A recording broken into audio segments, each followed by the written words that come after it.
Inglaterra. Já uma vez dominada pelos romanos, esta pequena nação ergueu-se para se tornar um dos maiores e mais poderosos impérios da história. Seu território espalhava-se pelo mundo e incluía todos os continentes. It was unimaginably large. Tecnologia, inovação e ambição.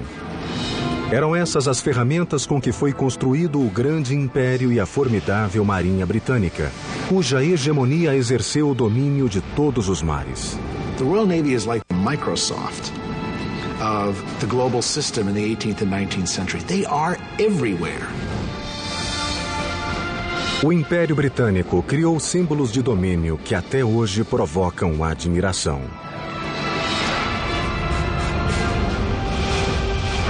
Mas as bases do Império foram erguidas com muito sangue derramado e incansável busca de conquistas.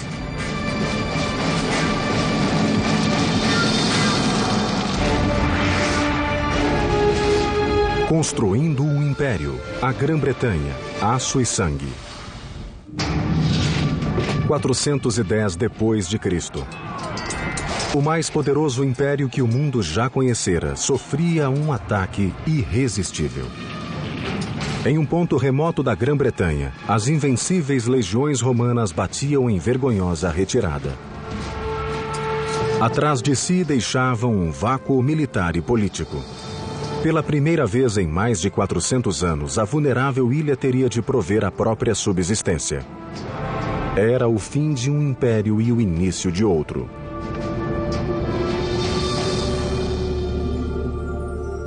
The sun never sets on the British Empire. I've heard those words all my life, ever since I was a kid, even though I've never lived in England, and that empire is long gone. Hello, I'm Peter Weller. At its height, the British Empire covered almost a quarter of the Earth's land mass, some 14 million square miles, and if you think about that, that's just staggering. But how did an island, if you will, in the middle of the North Atlantic come to be such a behemoth empire? Well, in the early 400s AD, when those Roman citizens were fleeing in the face of an onslaught of Vikings and Jutes and Angles and Saxons, some of those marauding and plundering people decided to stay. Maybe they liked the temperate climate. And after several centuries, they'd organized and developed themselves into somewhat of an Anglo or English identity. But with the death of the last true Saxon king, Edward the Confessor, the door was open for another people to step in, the Normans, who were essentially descendants of the Vikings living in northern France. And at the Battle of Hastings in 1066, the Normans did that very thing. They took England under the leadership of a man named William, who we call today William the Conqueror. Grande e ambicioso guerreiro, nada poderia impedi-lo de se tornar rei da Inglaterra. To conquer another country like England, you couldn't really be a sort of touchy-feely kind of person. You had to be a very strong leader, and that's what he was. He was a brutal man. Em 1066, Guilherme agiu. Reuniu um exército de normandos e invadiu as praias da ilha. Durante longas horas, seus homens fustigaram o exército do rei Haroldo perto da cidade de Hastings. No fim do dia, com uma única batalha, Guilherme havia conquistado a Inglaterra. A seguir, trataria de imitar os romanos e iniciaria a construção de uma série de edifícios que transformariam a paisagem inglesa. He imposes himself on England and he builds these castles around the country. Now we look at castles and we think, don't they look nice? A Norman castle is not nice. It was big, it towered over your town, and it was a reminder to say that you are under us now. And of course the biggest one he builds is the Tower of London. Guilherme desejava uma fortaleza intimidante. Escolheu um ponto na margem do Tâmisa, onde havia ruínas romanas. Para a nova torre, ele as utilizaria como fundações e como lembrança do legado romano de poder e glória. O complexo incluiria uma muralha defensiva que cercava a imponente torre de mais de 30 metros. Seria a maior fortaleza de Londres. So it's really built to scare everyone off and to say, you know, this country is mine, I'm not going anywhere, I'm staying, and don't think that anyone can get rid of me. Of course, the people they use to build it are the locals who have to do it, so they use them effectively as slave labor. Construindo sobre as muralhas romanas, os trabalhadores primeiro fizeram uma barreira em volta. Na ala norte e sul, onde não havia fundações romanas, escavaram valas e ergueram uma paliçada de madeira como barricada. A seguir, começaram a trabalhar na torre em si. Durante 700 anos, a Inglaterra se apoiara em construções de madeira. Agora, Guilherme traria de volta a grandiosidade das técnicas de engenharia romana. Primeiro, Guilherme mandou construir a torre de pedra. Como não confiava no material local, importou o melhor calcário da França. Os engenheiros incorporaram arcos e abóbadas na estrutura que suportariam bem a torre. Dentro da majestosa catedral, os trabalhadores ergueram várias abóbadas interligadas entre si, o que permitiu que o edifício se apoiasse em 4 pilastras. As janelas também ganharam maior espaço para iluminar o grandioso interior. It was a great feat for that time because the English were used to building in wood, so I think it was rather miraculous for them to see this enormous structure go up. It was really impregnable. I mean, the walls were tremendously thick and there were just little slits to look out from. O austero castelo servia de residência real, fortaleza e prisão. A intimidação era reforçada pela resposta rápida contra quem quer que ousasse desafiar o rei. You get armed men, and they go up and they land on your doorstep. They will drive you out of your home. They will burn your home down. They will burn your crops, so you've got nothing to live on. And a lot of killing, of course. A torre estava quase pronta em 1087, quando Guilherme morreu, pondo fim a 21 anos de um reinado agitado. A imponente fortaleza ficou como lembrança de seu poder e tirania até os dias de hoje.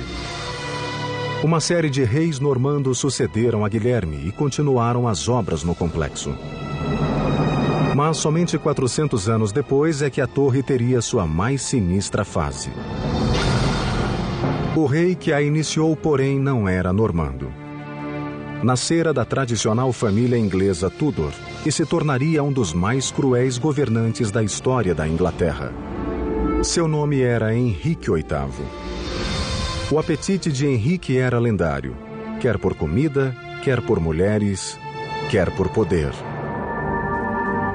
Ele também queria um filho que um dia herdaria a coroa. The best way to fulfill your duty and your destiny as a king is to produce a safe line of male heirs. And if you look at the portraits of Tudor gentlemen, they're standing with their legs apart and their hands on their hips with these big codpieces. That is not by accident. That is saying, I am virile. Look at me, I can produce families. So son is a sign of manhood. Quando a primeira esposa, Catarina de Aragão, não lhe deu um herdeiro, Henrique voltou-se para uma das damas de honra, a atraente Ana Bolena. He falls absolutely hopelessly both in love and in lust with Anne Boleyn, because Anne is a very, very sexy lady, and she knows it. There's only one problem. How do you get rid of your wife? Apart from murdering her, of course. And the answer is, I've got to divorce her. Quando o Papa recusou-se a dar o divórcio ao rei, este teve um acesso de raiva. Se não podia controlar o Papa, ele simplesmente o substituiria. E rompeu de imediato todos os laços com Roma, declarando-se chefe da nova igreja anglicana. Henrique agora tinha poder absoluto em seu reino. Divorciou-se de Catarina e coroou Ana rainha. Mas quando ela também não pôde lhe dar um herdeiro, acusou-a diretamente de adultério. The case is made as damaging as it's possible to be, that she's not just having one affair, that she's having a string of affairs, that there are sort of orgies going on in the palace, and Henry is only too ready to believe a lot of this. Henrique mandou prendê-la na Torre de Londres, que aumentara bastante. O complexo agora se estendia por mais de 7 hectares e tornara-se impenetrável. A paliçada, além de crescer, fora substituída por espessa muralha de pedra.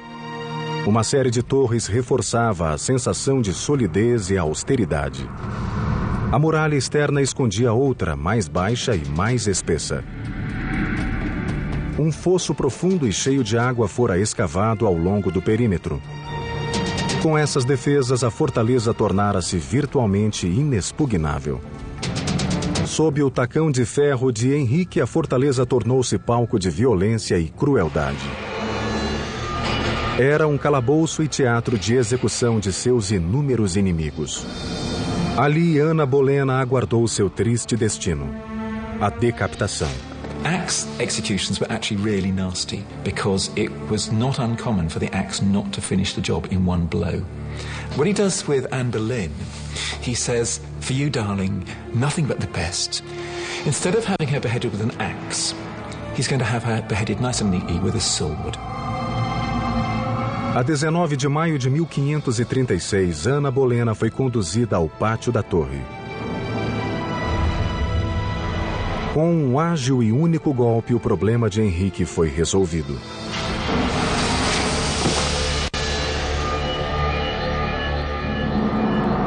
Mas ter um filho homem era apenas parte do que Henrique ambicionava. Desde o começo de seu reinado, ele sonhava com a glória de transformar a Inglaterra em um esplendoroso império. This idea of a realm that would cover every part of Europe and extend beyond was always in the back of Henry VIII's mind. His real vision and dream, his great appetite was for dominion and empire. Mas o caminho para o império tinha dois obstáculos: França e Espanha, as superpotências da Europa. Para atacá-las, teria de encher o mar de verdadeiras armas de guerra flutuantes.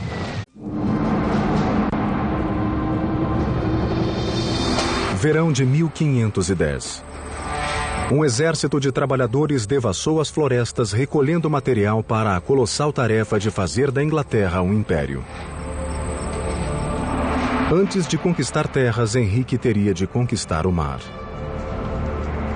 E mudou radicalmente a estratégia de guerra, transformando os navios em armas mortíferas. He is the one who first begins putting heavy guns on ships. To put these large siege warfare type guns, ship cracking guns, some of them weighing almost a ton, on shipboard that could be used to batter your enemy into submission. Grandes canhões exigiam grandes navios. Henrique ordenou aos engenheiros navais que projetassem uma frota imbatível. Da frota, a nau Capitânia era um dos primeiros vasos de guerra do mundo. Chamava-se Mary Rose.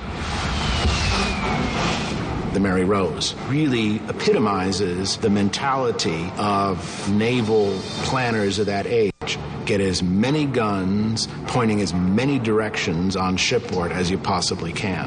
And that's what the Mary Rose is set to become, a gun platform. O Mary Rose introduziu um moderno avanço bélico: as portinholas.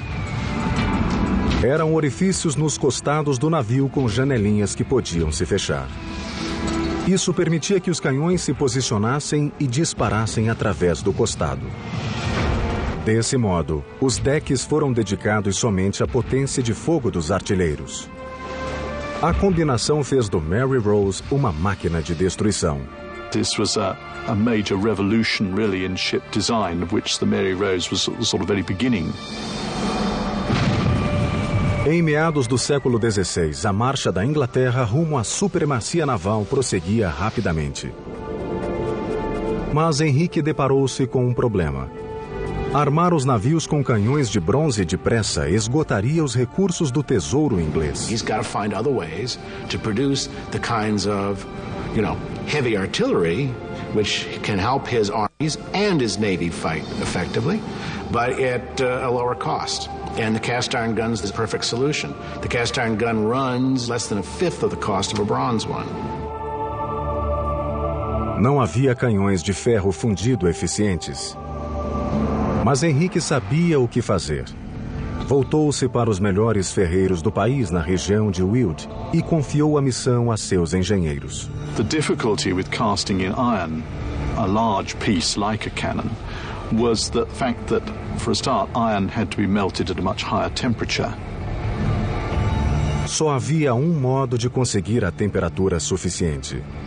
Era a maravilha da época, o alto forno.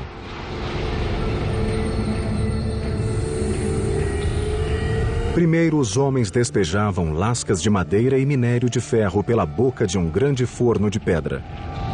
Uma roda d'água impulsionava o imenso fole, que atiçava o fogo, avivando até atingir incríveis 1.200 graus, o bastante para derreter o minério. A seguir, abria um tampão na base do forno. O ferro incandescente jorrava por uma calha e enchia um molde solidamente enterrado no chão. It was a very big undertaking, and it was very pressured as well. You had, of course, charcoal burners who produced the charcoal in the woods around the furnace. You had labourers who dug the iron ore from pits in the ground. You had teams of labourers bringing wagon loads of ore and charcoal to the furnace. Nos séculos que se seguiram, os canhões de Weald foram a inveja e o terror dos demais países europeus. The transformation is tremendous. It gave England power and a technological edge that no other European power could match.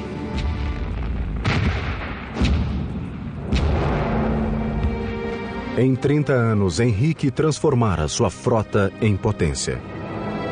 Mas não viveria para ver realizado seu sonho de conquistar a Europa. Colossalmente obeso, seu apetite sem limites acabou por matá-lo. Morreu em 1547, deixando um legado de crueldade e inovações até hoje lembradas e cantadas. Henrique lançara as sementes de que brotaria um poderoso império. And Henry lays the foundations all right by building a navy, by building this notion of Britain as forming an empire, an imperial presence in the world. Respaldado pelo poderio de sua marinha, o império expandiu-se nos 150 anos seguintes através de conquistas e colonizações. No século XVIII, a Grã-Bretanha controlava parte da Índia, África, Índias Ocidentais e a América do Norte. Mas duas grandes ameaças ao florescente império pairavam no ar. E o rei que as combateria, Jorge III, também combateria os próprios demônios. It's always talked about as his madness. It was a physical illness that he had, but the effect was that it affected his brain. Jorge começou a dar sinais de insanidade em 1788, 7 anos após uma derrota desmoralizante. Um punhado de homens havia derrotado os invencíveis britânicos na guerra pela independência. Tratava-se dos americanos. When the British troops leave Yorktown, when they surrender, they play this tune, "The World Turned Upside Down," and that is really how it seems. The world has turned upside down. The world's gone mad. When rebels win. Durante a década seguinte, o mundo de Jorge foi se fechando sobre ele. Em 1804, outra ameaça veio atormentar o rei, levando o Império de Roldão. O imperador francês Napoleão Bonaparte.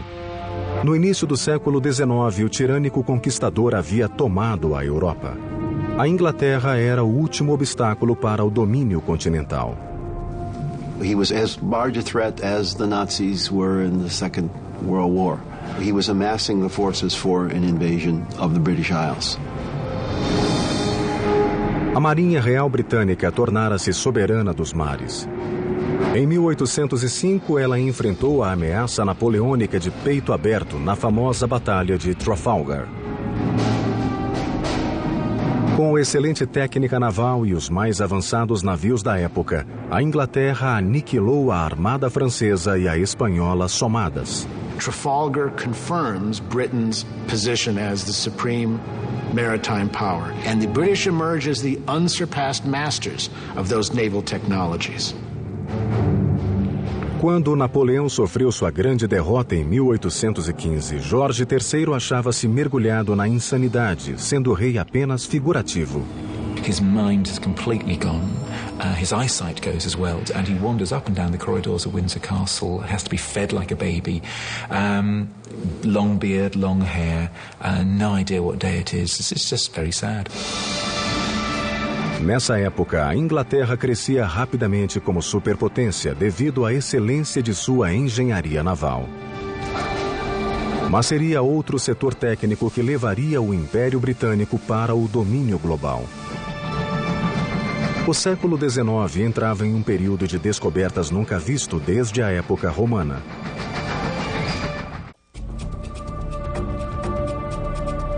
No século XIX, a Grã-Bretanha transformara-se em titã industrial transbordante de riquezas. Esse incrível êxito devia-se a um período de muitas invenções tecnológicas que pipocaram pelo império e depois encantaram o mundo. It's hard to think of a period in history where you had so much creativity in terms of technology, so much willing to experiment with the possibilities of what you can do with machines, what you can do with engineering, what you can do with architecture.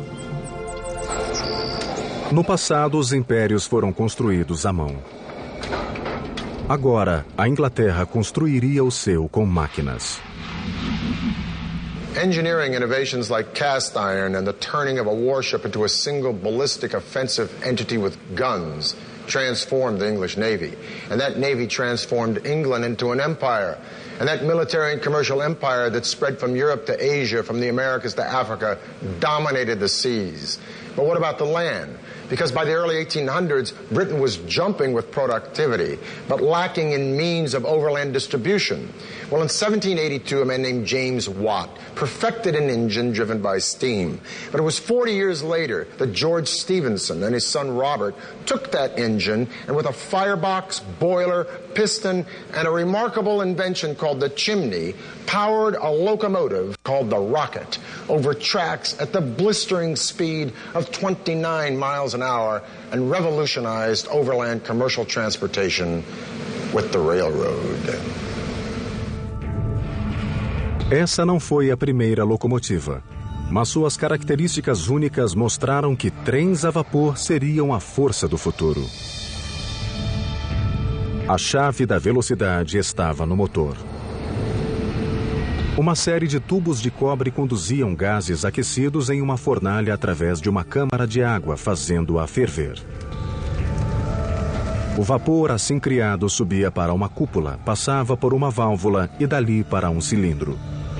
A forte pressão do vapor empurrava um pistão ligado às rodas da locomotiva, impelindo-a para a frente.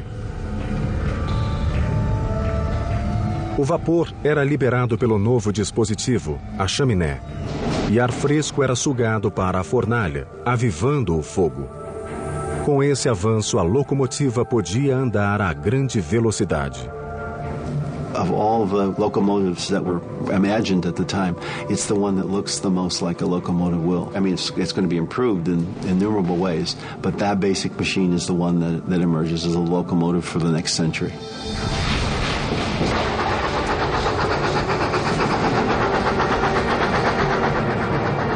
Começava a febre de ferrovias na Grã-Bretanha. Em 1833, um brilhante engenheiro ganhou fama quando entrou na corrida das ferrovias. Seu nome era Isambard Kingdon Brunel. Brunel was a real showman. He dressed well, he had a beautiful wife. He was a celebrity, and he knew how to play that to a hilt. He was also a workaholic. He had a very difficult time delegating.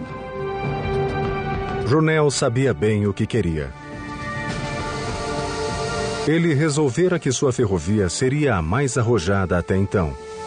Uma rede intrincada de ramais ligando toda a Inglaterra. E batizou-a de Ferrovia Great Western. Seria a mais rápida que o mundo já vira.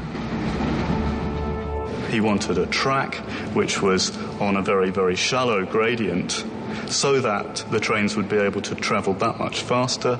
Maior velocidade significava atravessar montanhas em vez de contorná-las. A engenharia criou outra maravilha, hoje conhecida como túnel ferroviário.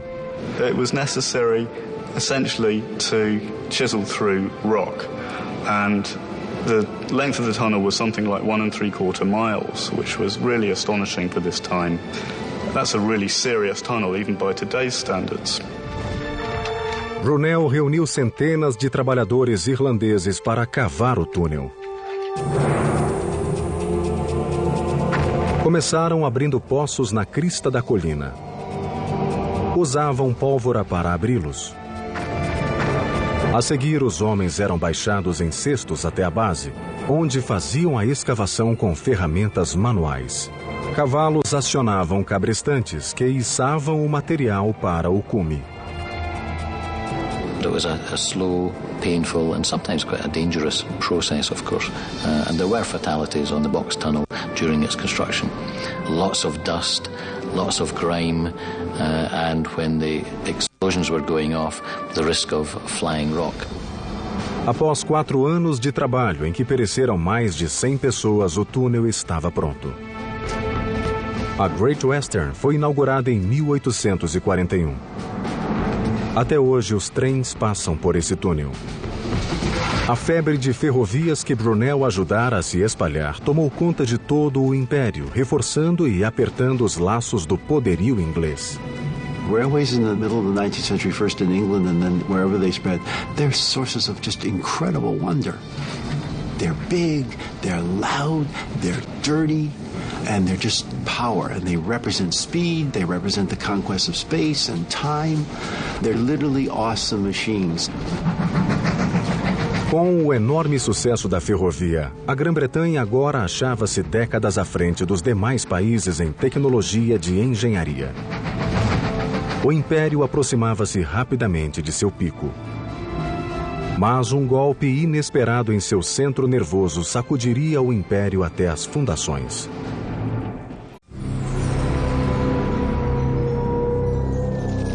Outubro de 1834.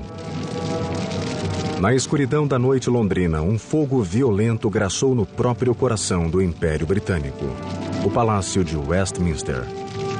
Por séculos, esse complexo de edifícios vinha sendo o centro de comando do poderio britânico e um símbolo inegável de sua força. Agora, enquanto as chamas transformavam o palácio em um inferno enraivecido, milhares de pessoas observavam a destruição, tomadas de horror, imaginando o que seria de seu mundo.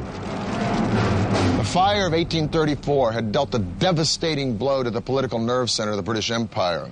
Westminster Palace had stood in some form or another since the late 11th century during the time of William the Conqueror. And now these ruins had the British people wondering, would Parliament ever meet again in this place? Would Parliament ever rise and vote again in these magnificent buildings that had given birth to the modern political process? Well, a royal commission was appointed to decide this very thing, and the royal commission decided, yes, Parliament would be reconstructed in this place.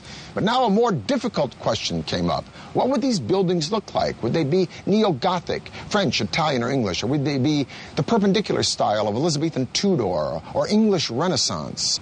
A sort of a civic war happened for 2 years until 1836. The Royal Commission, over 97 proposals, chose the plan of a man named Charles Barry, who was a fan of the Italian Renaissance, but he combined those elements with neo-Gothic, and he gave us this, the Houses of Parliament we have today. Sort of a mishmash of styles, but a stunning mishmash nonetheless.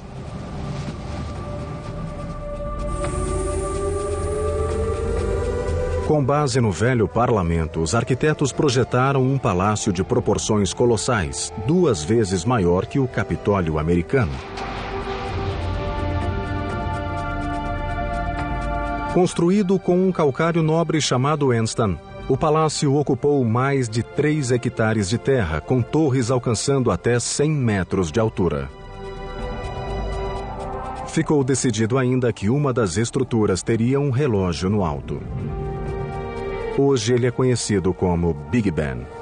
You're able to measure time much more accurately in the 19th century, and time is important. Time comes to mean money, and there's something of a revolution in the 19th century about timekeeping. So if you're going to have this latest building, a clock tower goes on it. Quando o astrônomo real George Airy listou o que precisava para o relógio, todos ficaram pasmos. Seria o maior e mais perfeito relógio que o mundo jamais vira. Now, Airy's demands for excellence were fairly rigorous. For instance, one of his requirements was that the clock be accurate to within 1 second every 24-hour period. And furthermore, that the accuracy reports of this clock be telegraphed on down the River Thames to the Greenwich Observatory twice a day. Now, this was not the 21st century age of information. A digital clockmaker today, this would not be shooting for the moon. But a 19th century clockmaker, to make such a great clock in a huge tower with such heavy striking mechanisms, pushing such heavy hands, with such precision and such accuracy that would be exposed to the rain, wind, and elements second after second, hour after hour, week after week, year after year. This was absolutely unimaginable. It was like going to the moon. So Parliament, rightfully, asked Airy if he might come up with a plan that was a little bit more reasonable, a little less expensive. But Airy was adamant. And thus the clock today we call Big Ben, which is really the name of the bell, became the standard for timekeeping the world over.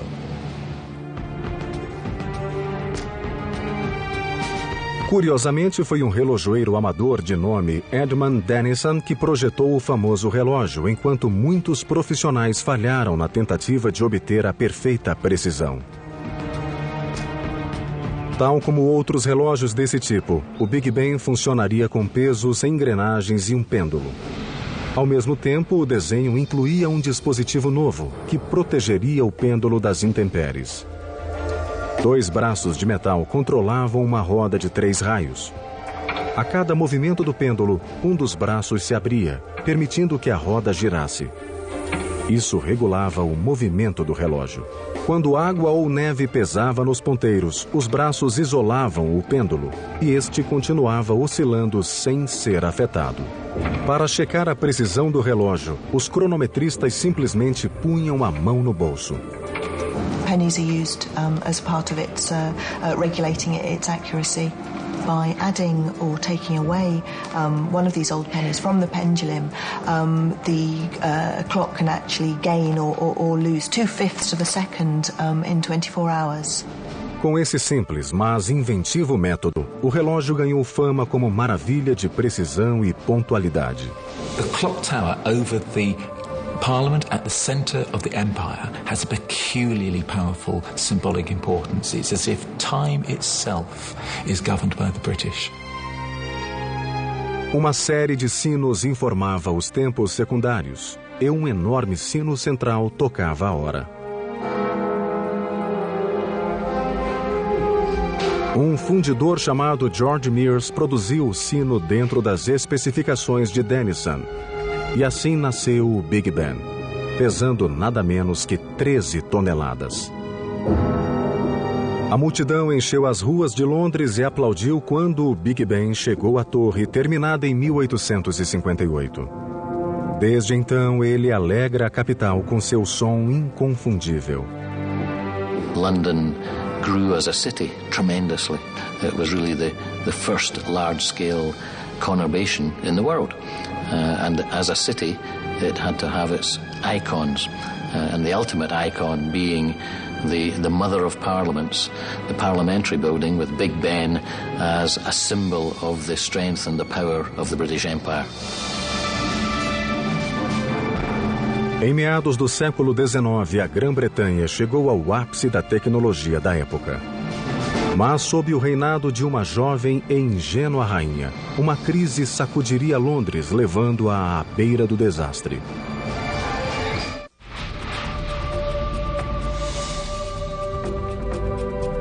Em 1837, uma adolescente assumiu o trono da maior potência do mundo. Sua ascensão ao poder causou comoção em todo o país. Súditos e ministros consideravam-na mimada, impulsiva e despreparada para governar. Era ela a Rainha Vitória. She was only 18 when she came to the throne, and she'd had a very, very difficult first couple of years on the throne, and in fact was very unpopular. Ninguém imaginaria que essa criança imatura cresceria e se tornaria um símbolo reverenciado do grande império. A transformação começou quando ela se casou com o primo Alberto em 1840. She fell in love almost at first sight. All her life, actually, she wants someone to lean on, metaphorically and indeed literally. And Albert is able to take her in hand, rather. So he comes in and he helps her grow up. Nessa época, o Império expandira-se mundo afora, da América do Norte à Austrália. Alberto e Vitória queriam o melhor em engenharia e tecnologia, sabendo que eram as melhores ferramentas de expansão imperial. E uma dessas tecnologias foi essencial: a telegrafia. You've got an empire which is extending literally around the globe. People talked about the annihilation of space and time through electrical telegraph. A indústria do telégrafo explodiu no mundo sob a liderança da Grã-Bretanha. Em meados do século XIX, mais de 150 mil quilômetros de cabos telegráficos foram instalados no país. Agora, uma mensagem podia ser enviada da Inglaterra à Índia em questão de horas. A primeira via de comunicação ultra-rápida tinha chegado e com ela o Império consolidaria seu poder de modo mais direto e efetivo. It's an enormous feat, no question. It's something which simply was not conceivable before they did it. Os grandes avanços tecnológicos não só uniram o Império, como provocaram uma explosão de produtividade nunca vista. As pessoas fugiam das áreas rurais para as grandes cidades em busca de novas oportunidades. À medida que as fábricas cresciam, o mesmo acontecia com a população da capital, Londres. So whereas it had been 1 million at the beginning of the 19th century, it was then, by the 1850s, it was already 2 million. And London was not designed for this. And there was terrible overcrowding. Really, people were living as though they were in a chicken coop. Londres fervilhava de gente. Maltratada e superpovoada, os problemas sanitários pipocaram por toda a cidade. Dejetos eram jogados em coletores pluviais e essa água imunda caía diretamente no Tâmisa. A situação era desesperadora. You would think the Thames, huge river, that would be a great way of disposing of London's waste. But unfortunately, it was also London's water supply. So the waste of 2 million Londoners was being shunted into the Thames, and then Londoners were actually drinking this. 1848. A catástrofe se abateu sobre Londres. Uma epidemia de cólera devastou a cidade, matando mais de 14 mil pessoas. 3 anos depois, outra epidemia apareceu, ceifando mais de 10 mil vidas. Os cemitérios transbordavam. A cidade mais avançada do mundo enfrentava um terror somente igualado na Idade Média, com a peste negra. In the space of 30 years, over 30,000 Londoners died, and this was because of cholera, and because cholera was spreading through London's polluted water supply. It was shocking. Algo precisava ser feito. As autoridades procuraram o engenheiro Joseph Bazalgette, cuja solução revolucionou o planejamento urbano. Ele e milhares de trabalhadores começaram a construir o mais avançado sistema de esgoto da época. O plano de Bazalgette era instalar interceptores gigantescos de cada lado do Tâmisa, paralelos ao rio. Esses coletores principais foram conectados aos velhos canos de esgoto, recebendo os dejetos e desviando-os do precioso rio. The genius of the system was that gravity was used wherever possible to actually move the sewage out of London. So the sewers actually ran at an incline. Quando a profundidade atrapalhava o processo, Bazalgette construía estações de bombeamento. Ali, motores movidos a vapor elevavam o esgoto a uma cota mais alta e o processo se repetia.